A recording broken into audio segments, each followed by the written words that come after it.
5वां पॉइंट है श्वसन यानी रेस्पाइरेशन। तो भोज्य पदार्थों के जैव रासायनिक ऑक्सीकरण द्वारा कोशिकाओं को ऊर्जा प्राप्त होती है। यानी ऑक्सीकरण के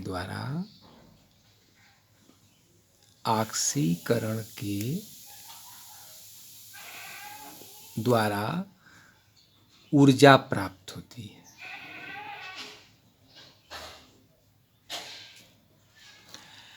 और इस क्रिया को हम क्या कहते हैं? श्वसन। इस क्रिया को हम क्या कहते हैं? श्वसन।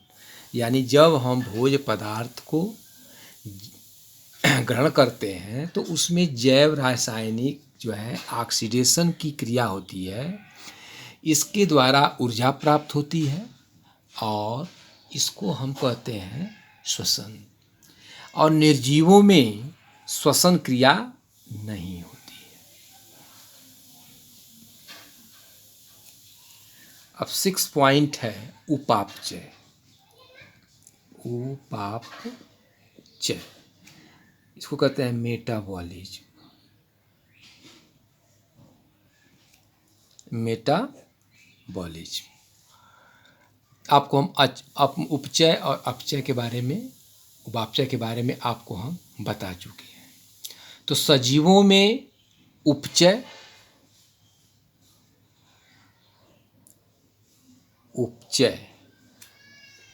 यानी निर्माणकारी क्रियाएं, एनाबॉलिज्म इसको कहते हैं, एनाबॉलिज्म। ठीक। उपचय यानी निर्माणकारी क्रियाएं, जैसे आपका भोजन का पाचन है। तो सजीवों में उपचय और अपचय इसको कहते हैं केटाबॉलिज्म। क्या कहते हैं इसको? केटाबॉलिज्म। क्रियाएं होती हैं यानी उपापचय के अंतर्गत ये उपचय और अपचय, निर्माणकारी और विनाशकारी दोनों क्रियाएं साथ साथ होती रहती हैं। इसी को हम क्या कहते हैं? मेटाबॉलिज्म। यानी दोनों क्रियाएं सामूहिक रूप से होती रहती हैं, इसको कहते हैं उपापचय। निर्जीवों में ये क्रियाएं नहीं होती हैं यानी एब्सेंट होती हैं। ठीक। अब आपका है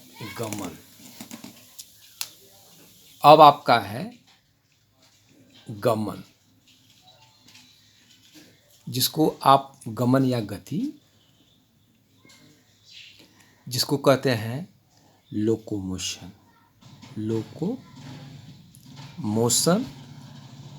आर मूवमेंट। क्या कहते हैं? Locomotion or movement. तो सजीवों में आंतरिक ऊर्जा के कारण यानी इंटरनल एनर्जी, आंतरिक, इंग्लिश पे विशेष ध्यान दें, आंतरिक ऊर्जा। तो सजीवों में आंतरिक ऊर्जा के कारण क्या होता है? गमन और गति होता है। गमन और गति होता है।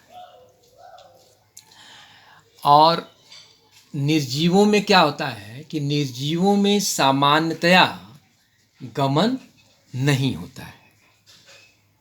इनके अंतर्गत गमन नहीं होता है। स्वचालित वाहनों में गति वाय ऊर्जा के प्रभाव से होती है, यानी किसी वाय से ही उसको हम गति करा सकते हैं। वैसे इनके अंदर स्वयं की खुद की कोई गति नहीं होती है।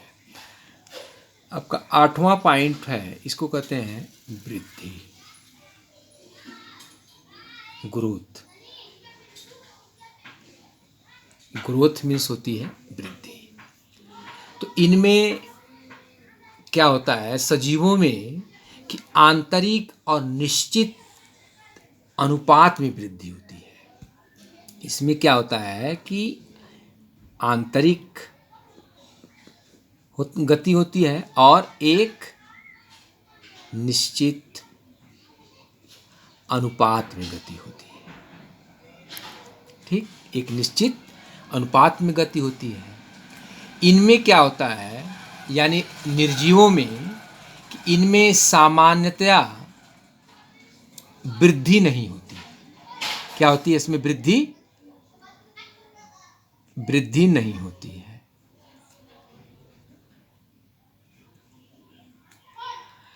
कुछ निर्जीवों में वाय एवं समान अनुपात में वृद्धि होती है।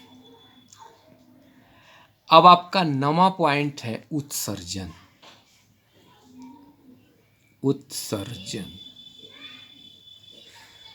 इसको कहते हैं एक्सक्रीशन। Excretion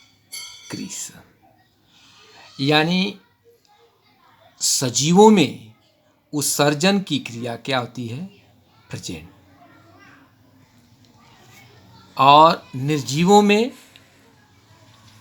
absent.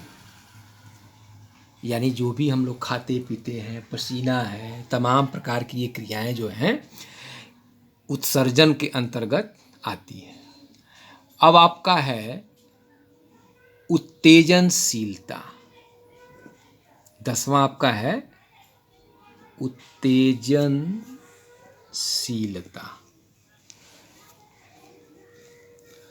इसको आप कह सकते हैं इरिटेबिलिटी। इरिटेबिलिटी, उत्तेजनशीलता। बाह्य या अंत वातावरण में, बाह्य या अंत वातावरण में होने वाले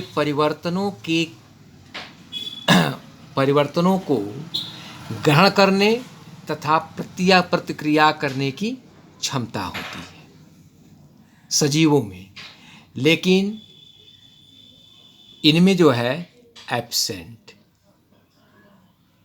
इनके अंतर्गत कोई ऐसी प्रतिक्रिया नहीं होती है।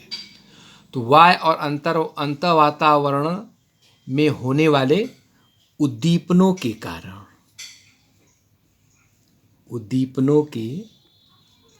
कारण,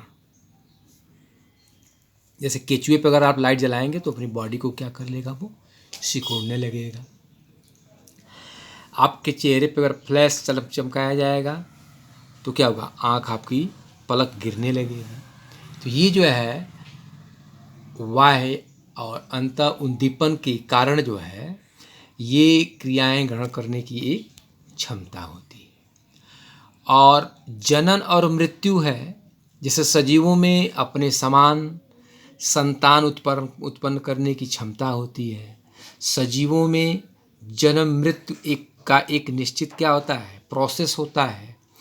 लेकिन निर्जीवों में न तो जनन की क्षमता होती है और न इसमें जो है जन्म मृत्यु का कोई एक चक्र होता है।